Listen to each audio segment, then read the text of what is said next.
नमस्कार, मैं श्वेता सिंह आपका स्वागत करती हूं। रात के 10 बज रहे हैं। आप आज तक पर दस्तक देख रहे हैं, जहां आज सबसे पहले बात होगी उस घेराबंदी की जो संसद के मॉनसून सत्र में सरकार और विपक्ष एक दूसरे के खिलाफ कर रहे हैं। सबसे बड़ा मुद्दा बन गया है जासूसी।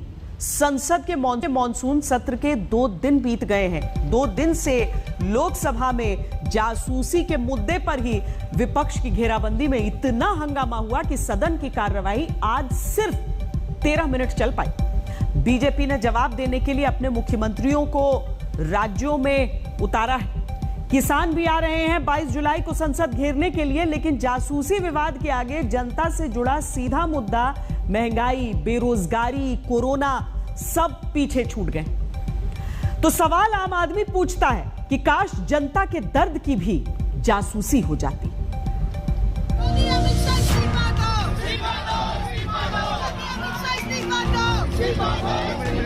हम तो क्रोनोलॉजी समझ रहे हैं। मैं तो अमित शाह जी से कहना चाहता हूं कि आप इसकी क्रोनोलॉजी समझिए। राजनीति के घटते हुए गिरते हुए स्तर को प्रदर्शित करता है। पूरा ध्यान इस सरकार का है यहाँ पर एक पुलिस स्टेट बनाए।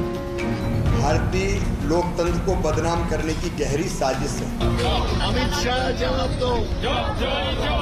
प्रधानमंत्री, गृह मंत्री की जिम्मेदारी है कि देश के सामने आकर सच बताए। भारत के लोकतंत्र के खिलाफ अंतर्राष्ट्रीय षड्यंत्र चल रहा है, उसको एक प्रकार से मदद करने का काम।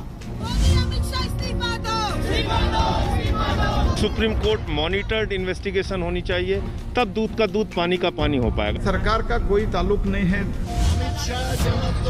गांधी जी ने कहा था बुरा मत देखो, बुरा मत सुनो, बुरा मत कहो। उन्हीं गांधी जी की प्रतिमा के आगे संसद परिसर में हाथ में खिलौने वाला टेलीफोन लेकर ममता बनर्जी की पार्टी के सांसद सब कुछ सुनने वाले फोन जासूसी के विवाद में प्रदर्शन करते हैं।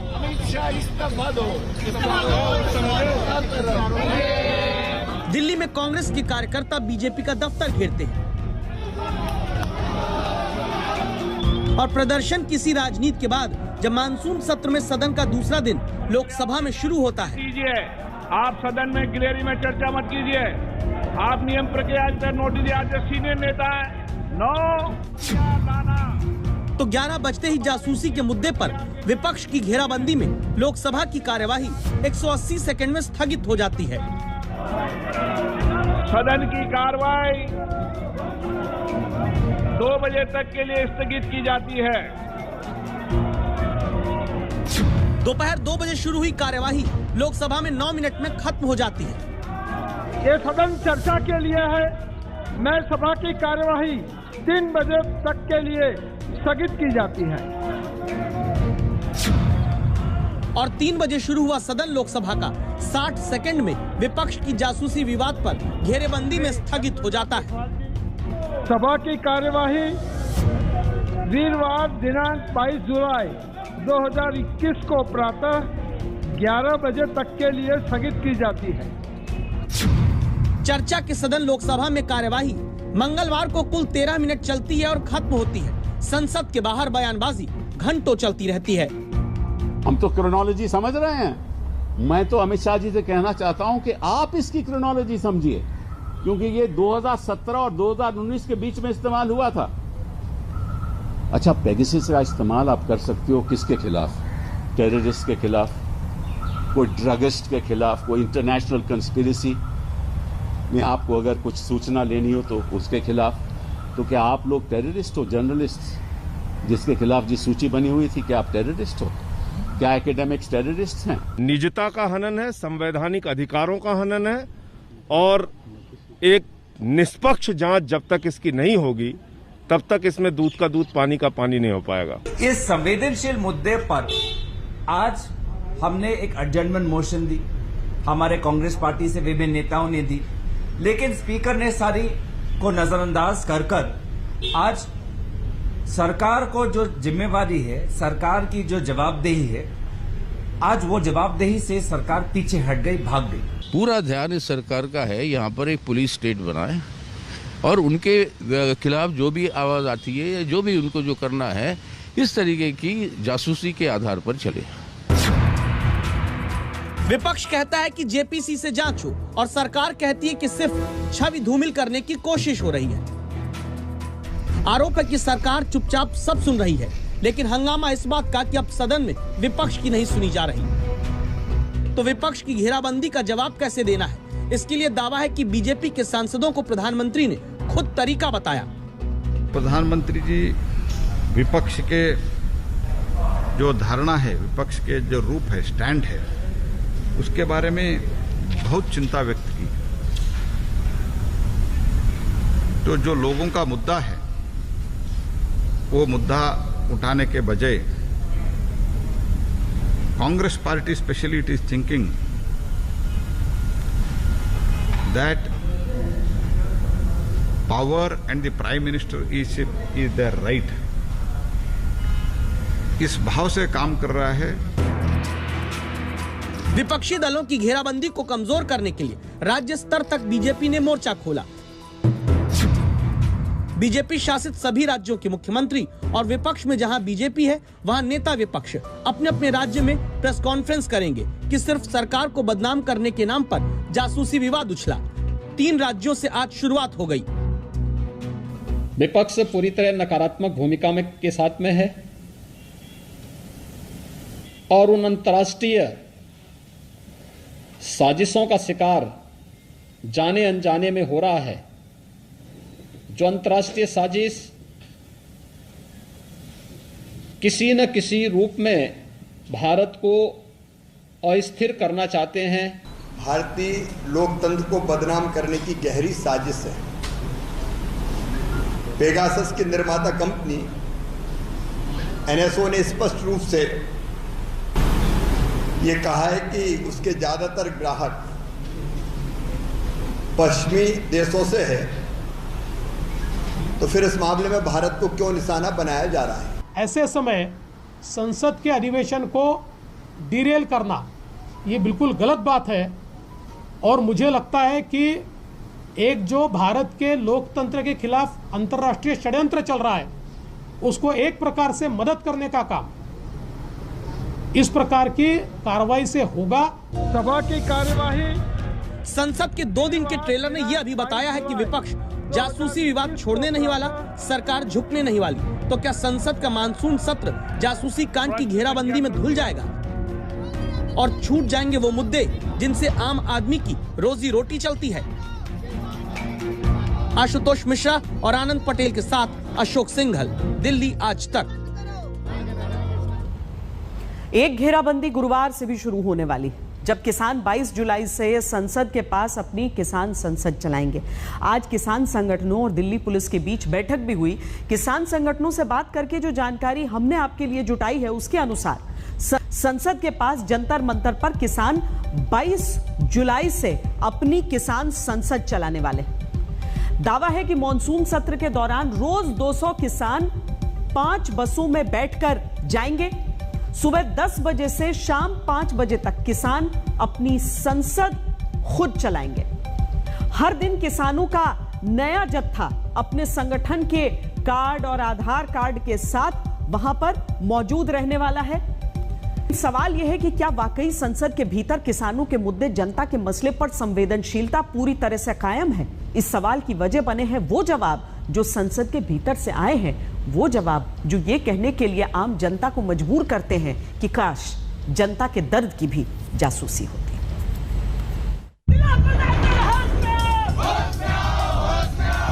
बात संसद में किसानों पर सरकारी संवेदनशीलता की शुरू करें, उससे पहले मध्य प्रदेश के उज्जैन में नाराज किसानों के इस प्रदर्शन को देखना आपके लिए जरूरी है, क्योंकि ये गुस्सा और ये नारेबाजी किसी पार्टी, किसी सरकार के खिलाफ नहीं, बल्कि किसानों की नाराजगी मौसम विभाग से है। संभव है कि ये देश में पहला मामला होगा जब किसानों ने बार बार बारिश का गलत अनुमान बताकर खेती में नुकसान कराने वाले मौसम विभाग के खिलाफ ही प्रदर्शन कर दिया हो। मौसम विभाग द्वारा जो गलत अनुमान दिए जा रहे हैं, इसलिए भारत सरकार के मौसम विभाग की जिम्मेदारी तय होना चाहिए। मौसम विभाग आज देश के किसानों के साथ धोखा कर रहा है। ऐसी ही धोखेबाजी का आरोप लगाकर किसान संगठन 6 महीने से ज्यादा वक्त बीत जाने के बाद भी दिल्ली के बॉर्डर पर आंदोलन कर रहे हैं, जो अब 22 जुलाई से मानसून सत्र के दौरान संसद के पास ही रोज अपनी किसान संसद चलाने की तैयारी कर चुके हैं। लेकिन जिन किसानों की चिंता में सरकार एक फोन कॉल की दूरी का बयान देती आई, वो किसानों के आंदोलन और किसानों के कितने पास है, इस जवाब और सवाल से समझिएगा। लोकसभा में 4 सांसदों ने पूछा कि आंदोलन के दौरान कितने किसानों की मृत्यु हुई या बीमार हुए, इसका कोई आंकड़ा सरकार के पास है? क्या आंदोलन के दौरान जान गंवाने वाले किसानों के परिजनों को मुआवजा देने का कोई प्रस्ताव सरकार ने दिया है? देश के कृषि मंत्रालय ने लिखित जवाब में कहा है कि भारत सरकार के पास ऐसा कोई आंकड़ा नहीं जो बताए कि आंदोलन के दौरान कितने किसानों की जान गई या बीमार पड़े। कृषि मंत्रालय को यह तो याद है कि 11 बार उसने किसान संगठनों से बातचीत की, लेकिन इस बात की कोई जानकारी सरकार के पास नहीं कि आंदोलन के दौरान कितने किसानों ने ठंड में ठिठुर कर, गर्मी में तड़प कर, निराश होकर आत्महत्या करके, कोरोना से संक्रमित होकर या किसी दूसरी वजह से जान गंवाई है। बेरोजगारी का मुद्दा भी संसद में अब तक गायब है। राजस्थान के भीलवाड़ा में पुलिस की गिरफ्त में खड़े इस नौजवान का नाम जयप्रकाश है। पुलिस ने इसे सोने की चेन झपटमारी के अपराध में पकड़ा। दावा है अपराधी बनने की वजह बेरोजगारी और रोजगार न मिल पाने पर चढ़ा कर्ज है। लॉकडाउन से पहले फ्रूट का कोई ठेला लगाता था, उसके बाद जब लॉकडाउन लग गया तो मैंने वो ठेला लगाना बंद कर दिया और फिर मेरा कुछ कर्जा हो गया था और इसी टेंशन में मैं वहाँ बैठा खड़ा सिगरेट पी रहा था। इतने में वो महिला निकली तो उसकी चेन मुझे दिखी थी और जल्दी ही पैसा कमाने की उस नीयत से मैंने वो चेन पे झपटा मार के छीन लिया था। संभव है कि जयप्रकाश की कहानी में आपको सच्चाई में थोड़ी कमजोरी लगे, लेकिन ये तस्वीरें तो सच हैं। जब लखनऊ में शिक्षक भर्ती में अपनी नौकरी के लिए 22 दिन से संघर्ष करते ये नौजवान पुलिस की लाठी खाते हैं, लेकिन रोजगार का मुद्दा भी अभी संसद से गायब है। एडीआर की रिपोर्ट कहती है मौजूदा लोकसभा में 475 सांसद करोड़पति हैं और सीएमआईआई की रिपोर्ट कहती है कि पिछले खत्म हफ्ते तक बेरोजगारी दर देश में 7.4% है। कांग्रेस के जब 96% और बीजेपी के 88% सांसद लोकसभा में करोड़पति हैं, तब शहरों में बेरोजगारी दर 8.3%, गांवों में 7% है। बेरोजगारी की बहस उस संसद में गायब है जिसका मुद्दा चुनाव में उठाकर वोट मांगा जाता है।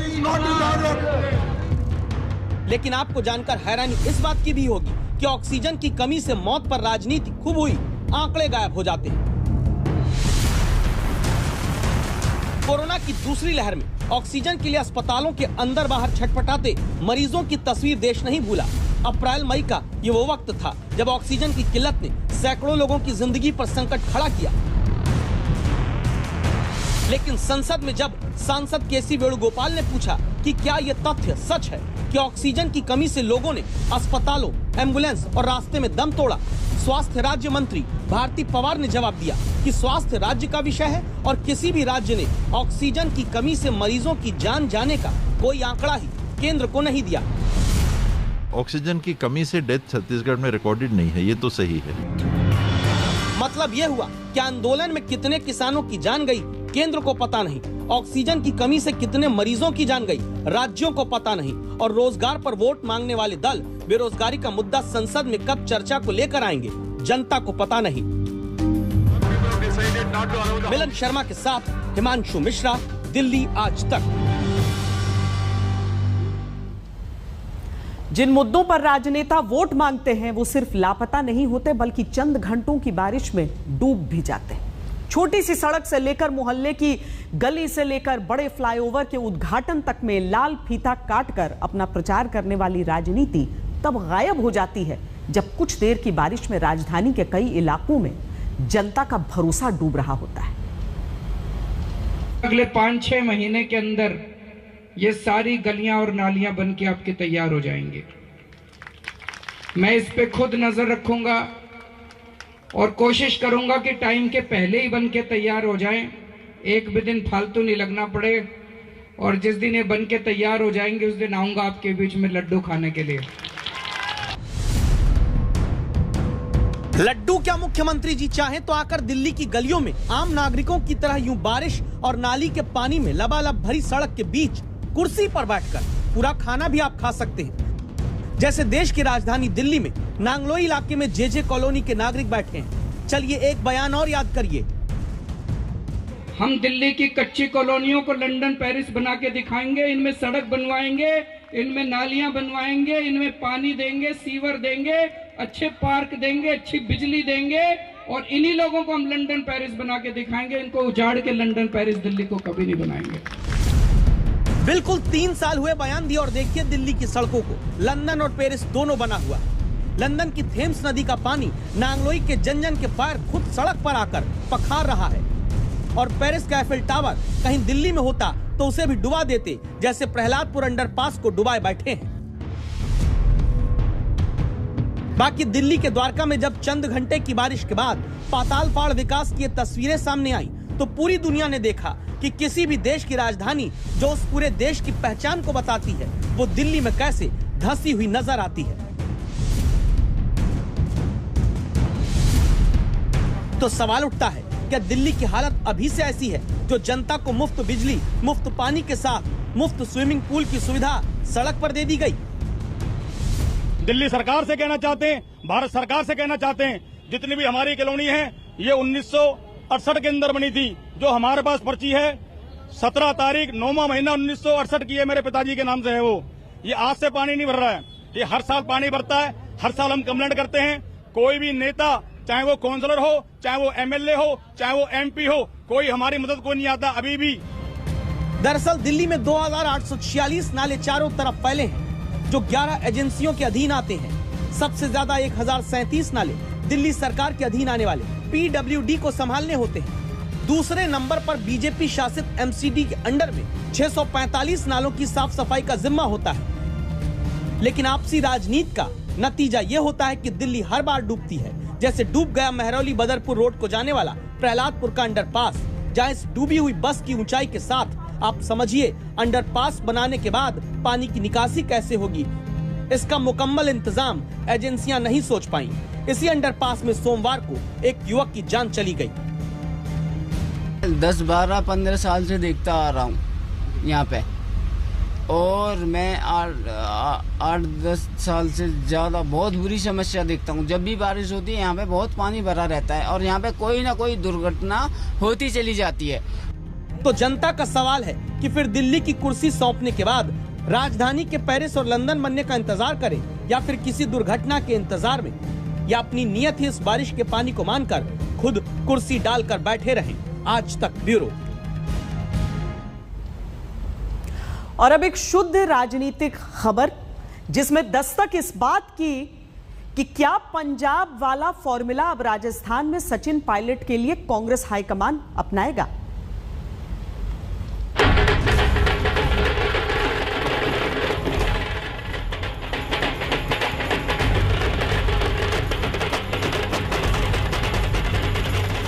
जो ढोल पटाखा मिठाई और रोड शो का मौका सिद्धू को पंजाब में कैप्टन के खिलाफ लंबा टेस्ट मैच खेलने के बाद कांग्रेस हाईकमान के इशारे पर मिला, क्या वही सिद्धू फॉर्मूला अब राजस्थान में सचिन पायलट के लिए भी अपनाया जाएगा? इस सवाल का कारण बना है राजस्थान में कांग्रेस प्रभारी अजय माकन का रिट्वीट किया हुआ एक ट्वीट, जिसमें लिखा था कि अमरिंदर सिंह हो या गहलोत, मुख्यमंत्री बनते ही ये सोचते हैं कि उनके कारण पार्टी जीती, जबकि वोट गांधी परिवार के नाम पर जनता देती है। तो सवाल उठता है, क्या गहलोत और गांधी परिवार के बीच अब दूरी बन रही है? और क्या जैसे कैप्टन के सामने सिद्धू को दिल्ली से आए निर्देश ने मजबूत किया, वही राजस्थान में मुख्यमंत्री गहलोत के आगे पायलट के लिए होगा? पायलट गुट की उम्मीदें चढ़ने लगी हैं। माकन साहब सीनियर नेता हैं, हमारे आलाकमान हैं, और जो भी संदेश जो सोनिया गांधी जी का होता है, जो कांग्रेस अध्यक्ष का जो संदेश होता है, प्रभारी महामंत्री जी हमेशा लाते हैं, या उनका आदेश सोनिया गांधी का आदेश ही माना जाता है। ऐसी परंपरा कांग्रेस के अंदर रही है। तो जिस तरह से माकन साहब ने कोई ट्वीट किया है तो उनमें दर्द है या कोई उनको अपेक्षा महसूस हो रही है या उनकी अपेक्षा की जा रही है, ये तो वो खुद बता पाएंगे। और आलाकमान के बयान के ऊपर मैं एक तुच्छ कार्यकर्ता अपनी टिप्पणी करूँ, ये ठीक नहीं है। दरअसल दिल्ली में कांग्रेस हाईकमान का फॉर्मूला था कि पायलट गुट के 5 लोगों को मंत्रिमंडल में जगह दी जाएगी, लेकिन दिल्ली से जब भी प्रभारी अजय माकन जयपुर पहुंचे, दावा है मुख्यमंत्री गहलोत तारीख पर तारीख देके टरकाते रहे। मुझे लगता है कि अजय माकन साहब महासचिव हैं, राजस्थान के प्रभारी हैं और वो आला कमान के रिप्रेजेंटेटिव हैं। जो उन्होंने कहा है उनकी बातों को हमें गंभीरता से लेना चाहिए और जो भी कहना था वो खुद ही कह चुके हैं अजय माकन साहब। कब तक हो जाएगा राजनीतिक नियुक्तियां, मंत्रिमंडल में विस्तार? वो संगठन और सत्ता के लोग चर्चा कर रहे हैं, अखिल भारतीय कांग्रेस कमेटी भी और पार्टी भी। मुझे लगता है बहुत जल्द जो भी अजय माकन जी कह रहे हैं उस पर काम में कार्यक्रम आगे बढ़ेगा। पंजाब में सिद्धू के लिए दिल्ली आला कमान से आए निर्देश में गहलोत को अपने राज्य के लिए इशारा शायद दिखने लगा, क्योंकि मुख्यमंत्री जब सिद्धू को बधाई संदेश देते हैं तो उसमें लिखते हैं कि उम्मीद है नवजोत सिंह कांग्रेस की रीत और नीति का पालन करेंगे। कांग्रेस आला कमान से खुद को ऊपर समझने वाले मुख्यमंत्री अशोक गहलोत के जिक्र के ट्वीट को राजस्थान कांग्रेस के प्रभारी अजय माकन का रिट्वीट करना और फिर मुख्यमंत्री अशोक गहलोत का पंजाब कांग्रेस के नए अध्यक्ष नवजोत सिद्धू को बधाई देने के तरीके को लेकर सियासी गलियारों में तरह तरह की चर्चाएं हो रही है कि क्या मुख्यमंत्री अशोक गहलोत और कांग्रेस आला कमान के बीच रिश्ते ठीक नहीं हैं। दानिश सिद्दीकी वो भारतीय पत्रकार जिनकी मौत पिछले हफ्ते अफगानिस्तान में हुई। तालिबान ने उनकी मौत पर खेद भी जताया था, लेकिन दस्तक के इस हिस्से में आज हम तालिबान की झूठ का पर्दाफाश करेंगे। अफगानिस्तान में आज तक से बातचीत में अफगानिस्तान की सेना के कमांडर ने बताया कि दानिश सिद्दीकी को तालिबान ने पहले गोली मारी और फिर उनकी मौत के बाद उनके सिर पर गाड़ी चढ़ाई थी। आज तक संवाददाता अशरफ वानी अफगानिस्तान के कंधार में मौजूद हैं और उनकी भेजी एक ताजा रिपोर्ट तालिबान को बेनकाब करती है। तालिबान ने ऐसा इसलिए किया क्योंकि वो भारतीयों से नफरत करता है, यानी दानिश सिद्दीकी के साथ ये बर्बरता इसीलिए हुई क्योंकि वो भारतीय थे। लेकिन तालिबान की इस हरकत ने एक बार फिर साबित कर दिया कि वो भारत का दुश्मन है। 16 जुलाई 2021 वो तारीख जिस दिन भारत के वरिष्ठ फोटो जर्नलिस्ट दानिश सिद्दीकी अफगानिस्तान में मारे गए और देश में हर किसी की आंख नम हो गई। लेकिन अफगानिस्तान पहुंचे आज तक को दानिश की मौत पर बड़ी जानकारी हाथ लगी है। पता चला है कि दानिश को गोली मारने वाले तालिबान ने उनके साथ कितना बुरा सलूक किया। आज तक के कैमरे पर अफगान कमांडर ने बताया कि तालिबान ने पहले दानिश को गोली मारी और फिर उनकी मौत के बाद उनके सिर को गाड़ी से कुचला। तालिबान ने ऐसा इसलिए किया क्योंकि दानिश भारतीय थे और तालिबान भारत से नफरत करता है। तालिबान की क्रूरता पर यह खुलासा कंधार में आज तक संवाददाता अशरफ वानी से बातचीत के दौरान बिलाल अहमद ने किया।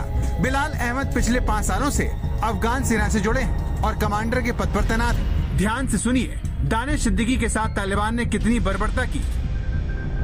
स्पिन बोलदा कुलूसवालिया डिस्ट्रिक्ट के अफगान कंधार के, तो वो वहाँ पे ये न्यूज जारी कर रहा था, तो लड़ाई झगड़ा शुरू हो गई। तालिबान ने अपना बैरक दरवाजे पे लगाया, तो वो इंडियन जर्नलिस्ट जो था वो वही हादसे में दानिश सिद्दीकी उसी वक्त वहाँ पे मौजूद था, अपना ये न्यूज वीडियो कर रहा था। तो तालिबान की तरफ से वो एक दफा गोली पे लगाए, फिर उसके सर पे टांग चढ़वाया, गाड़ी टांग उसके सर पे गाड़ी चढ़वाई है। तो उसी वक्त वो जब वो शहीद हुआ तो उन लोगों ने देखा ये इंडियन है, इंडियन यूजर है, तो उससे एक मरा हुआ था, शहीद हुआ था, लेकिन फिर भी उसके सर पे गाड़ी चढ़वाई। दानिश सिद्दीकी की मौत के बारे में अभी तक ये बताया गया कि वो अफगान सेना और तालिबान के बीच झड़प में मारे गए। पाकिस्तान से लगे स्पिन बोल्डर शहर के बाजार पर अफगान सेना ने जब दोबारा अपना नियंत्रण स्थापित करने की कोशिश की तो तालिबान से उसकी मुठभेड़ हुई और एक अफगान अधिकारी के साथ दानिश सिद्दीकी की मौत हो गई। लेकिन तालिबान ने उनके शव के साथ क्या किया, इसे लेकर पहली बार हिला देने वाला ये खुलासा हुआ है। वो जब वो शहीद हुआ तो उन लोगों ने देखा ये इंडियन है, इंडियन यूजर है, तो उससे एक मरा हुआ था, शहीद हुआ था, लेकिन फिर भी उसके सर पे गाड़ी चढ़वाई। अफगानिस्तान में पाकिस्तान से लगी सीमा पर दानिश सिद्दीकी मारे गए, लेकिन इस खुलासे ने एक बार फिर बता दिया है कि तालिबान भारत से कितनी नफरत करता है। भारत विरोध में अंधा तालिबान अमेरिकी सेना के जाने के बाद लगातार भारतीय निवेश को नुकसान पहुंचा रहा है। इस काम में पाकिस्तान की खुफिया एजेंसी ISI उसकी खुलकर मदद कर रही है। दानिश की मौत पर आज तक के जरिए हुआ ताज़ा खुलासा इस पर मोहर लगाता है कि अफगानिस्तान में तालिबान के जरिए पाकिस्तान किस तरह से अपना भारत विरोधी एजेंडा पूरा करने में लगा है। अशरफ वानी, कंधार, आज तक। तो उसी वक्त जब वो शहीद हुआ तो उन लोगों ने देखा ये इंडियन है, इंडियन यूजर है, तो उससे एक मरा हुआ था, शहीद हुआ था, लेकिन फिर भी उसके सर पे गाड़ी चढ़वाई। तालिबान का दावा है कि वो लगातार अफगानिस्तान के इलाकों पर कब्जा कर रहा है, लेकिन काबुल की तरह एक शहर है जिस पर तालिबान शिकंजा कसने के लिए एड़ी चोटी का जोर लगा रहा है, पर उसे अभी तक कामयाबी नहीं मिली है। अब उस शहर की कहानी देखिए। तालिबान दावा कर रहा है कि जल्द ही पूरा अफगानिस्तान उसकी मुट्ठी में होगा, लेकिन फिर भी पहाड़ पर बनी ये चेक पोस्ट तालिबान की पहुंच से दूर है। आखिर कौन सा शहर है जहां बनी इस इमारत की दीवारों को लांघने की हिम्मत तालिबान नहीं कर पा रहा है? आखिर ये कौन सी जगह है जहां पर छोटे छोटे बच्चे तालिबान के खिलाफ नारेबाजी कर रहे हैं?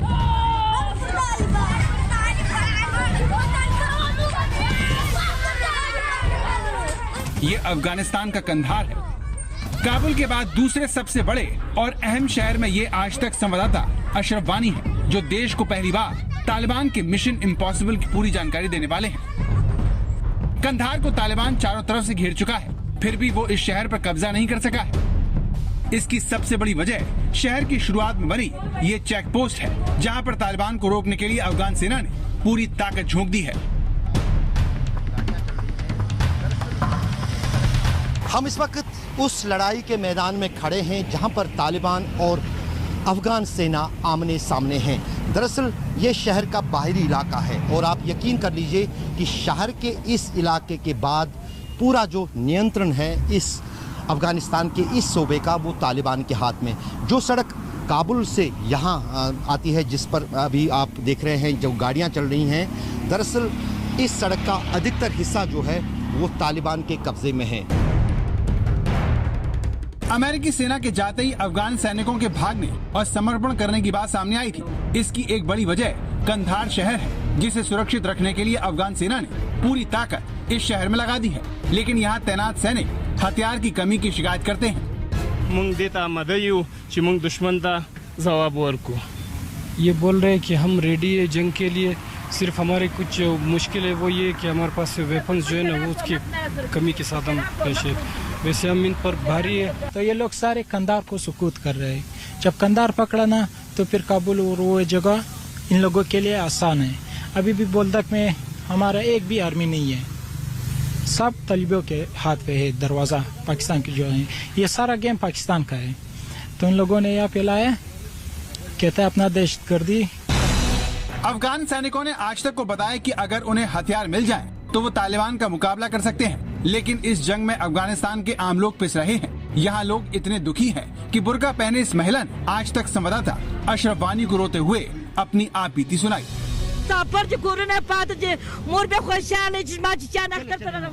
ये बोलता है इस लड़ाई के दौरान मेरा एक बेटा था जो कुछ दिन बाद उसकी शादी होने वाली थी। तालिबान ने आकर हमारे घर पे जो अटैक किया, यहाँ के जो लोगों पर अटैक किया है, तो उसी अटैक के दौरान मेरा बेटा जो था कुछ दिन बाद उसकी शादी थी वो भी शहीद हो गया है। मेरा जो खावन था या पति था इसका वो भी शहीद हो गया है। तालिबान की तेज होती आहट से अफगानिस्तान के लोगों का दिल कांप रहा है।